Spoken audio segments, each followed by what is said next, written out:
இப்ப இந்த தமிழ்நாட்டு மக்களுக்கும் வளர்ந்த நாடான அமெரிக்காவுக்கும் ஒரு சிறிய வேறுபாடை மட்டும் நான் காமிக்கிறேன். ஏன்னா உலகத் தலைவர்கள் பார்க்கிறப்ப அவங்களுக்குலாம் புரியும் நம்ம எவ்வளவு வருத்தத்திலயும் வேதனையிலும் இருக்கோம் அப்படின்ட்டு. இப்ப நான் சில நாட்களுக்கு ஒரு 2, 3 நாளைக்கு முன்னாடி ஒரு இடத்துக்கு போயிருந்தேன். அங்க நீர்நிலைகள் எப்படி இருந்துச்சுன்னு நான் ஒரு காணொளி ஆவணமா எடுத்தேன். சும்மா படகுகள்லாம் நிறுத்தி வச்சிருக்காங்க. அதாவது அமெரிக்காவை பொறுத்தவரைக்கும் அந்த நீர்நிலைகள்லாம் நன்கு பாதுகாத்து, அங்கு சுத்தமான சுகாதார முறையில அந்த ஆற்று நீர் இருந்துச்சு. அந்த ஆற்று நீர் மேல அவங்க வந்து சின்ன சின்ன மெரினா அப்படின்னு சொல்லுவோம். அத மாரி கட்டி அங்க படகுகள் வைச்சிருக்காங்க. வார இறுதியில அந்த படகுகள்ல வந்து அந்த ஆற்றுல போயிட்டு அவங்க நேரத்தை செலவழிச்சுட்டு வருவாங்க. இப்ப வளர்ந்த நாடுகள் இப்படிதான் இருக்கு. நீங்க பார்த்தீங்கனாலே தெரியும் வரிசையா படகுகள் அடுக்கி வைக்கப்பட்டிருக்கு.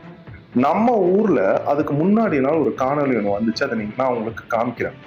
ஒரு வயதான பாட்டி ஒருத்தவங்க தள்ளாத வயதில் ஒரு குடத்தை எடுத்துக்கொண்டு அவங்க நீர்நிலையை நோக்கி போறாங்க. அந்த பாட்டிமா நடந்து போறதையும் பாருங்க. அந்த நீர்நிலையும் பாருங்க. அந்த நீர்நிலையிலேருந்து தண்ணிய எடுத்துட்டு அவங்க எடுத்துட்டு வந்து குடிச்சு அதை தான் சமைக்கிறதுக்கும் பயன்படுத்துறாங்களாம். அந்த நீரை பார்த்தாலே தெரியுது அவ்வளவு தூரம் மோசமான ஒரு நீர். ஆனா பாவம் அவங்க அந்த நீரை தான் அவங்க வந்து சமைக்கிறதுக்கும் தங்கள் தினசரி பயன்பாட்டிற்கும் பயன்படுத்துறாங்க.